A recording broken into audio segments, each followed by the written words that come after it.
I started using tobacco in my late teens, early 20s. I did it and I just kept doing it and doing it more. And it's a tough habit to kick without guidance or direction. The first, second, third, fourth times I tried to quit smoking, I didn't have that. I didn't know what the best approach would be. When I called the Oklahoma Tobacco Helpline, they were very supportive. They didn't pressure me. They told me what my options were. You know, hey, this is the type of help we offer, whether it was patches or lozenges or gums, those type things. I didn't feel judged at all. I felt supported.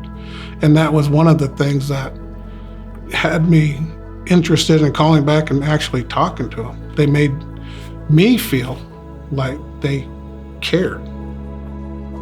When I called the Oklahoma Tobacco Helpline, I started out with patches, but found out that I was sensitive to them.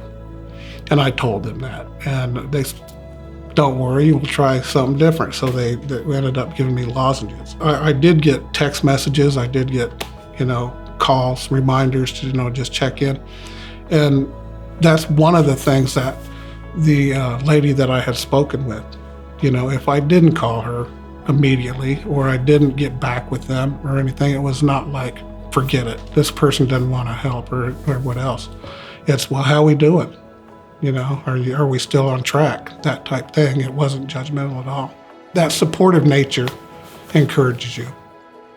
When I dabbled in the attempts to quit smoking on my own, the cost of cessation products was one of the reasons why I would use an excuse to not use them, because it cost more to try to quit than it actually cost to keep going. I didn't look at the long run. I'm looking at short term. I don't want to spend $35, $40 on a gum. The fact that it's offered free was one of the determining factors, not just a minor factor in my decision to call them. It was the factor, because what do you have to lose?